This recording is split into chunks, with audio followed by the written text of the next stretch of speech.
తాకట్లో ఉన్న మీ బంగారాన్ని విడిపించి ఆ రోజు ఆన్లైన్ రేటుకి కొంటాం. Sharma gold company. Anchor Vishnupriya ఇవాళ ఉదయం పంజగుట్ట పోలీస్ స్టేషన్ కు చేరుకున్నారు.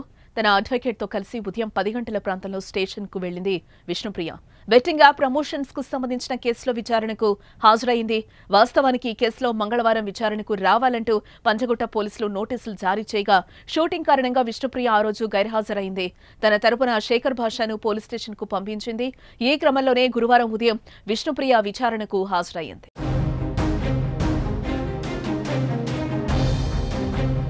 మరోపక్క తెలుగు రాష్ట్రాల్లో బెట్టింగ్ యాప్ల కారణంగా చాలా మంది ఆత్మహత్యలకు పాల్పడ్డ విషయం తెలిసిందే. ఎంతో మంది అప్పుల ఊబిలో చిక్కుకుని దిక్కుతోచని పరిస్థితిలో పడ్డారు.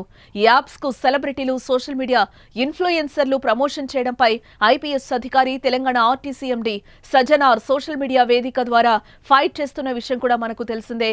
సజ్జనార్ ట్వీట్లతో ఏపీ, తెలంగాణ పోలీసులు స్పందించి సోషల్ మీడియా ఇన్ఫ్లుయెన్సర్లపై కేసులు కూడా పెడుతున్నారు.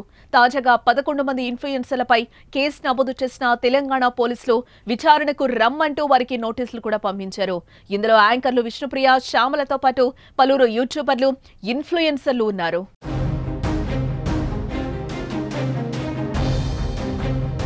బెట్టింగ్ యాప్స్ ప్రమోట్ చేస్తున్న 11 మంది సెలబ్రిటీలపై పంజగుట్ట పోలీస్ స్టేషన్లో కేసు నమోదైంది. వాళ్లలో విష్ణుప్రియ, సుప్రీత, రీతు చౌదరి, హర్షసాయి, పరేషాన్ బాయ్స్, టేస్టీ తేజ, ఇమ్రాన్, అజయ్, కిరణ్ గౌడ్, భయాసని యాదవ్, సుధీర్ రాజు వంటి వాళ్లు ఉన్నట్టుగా సమాచారం అయితే అందుతోంది.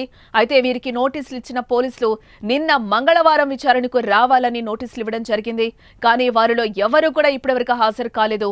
దీంతో పోలీసులు తర్వాత ఎలా స్పందిస్తారు అనేది కూడా తెలియాల్సి ఉంది. ఇదిలా ఉంటే ఆ కేసులోనే ఇవాళ విష్ణుప్రియ పంజగుట్ట పోలీస్ స్టేషన్కు వచ్చింది.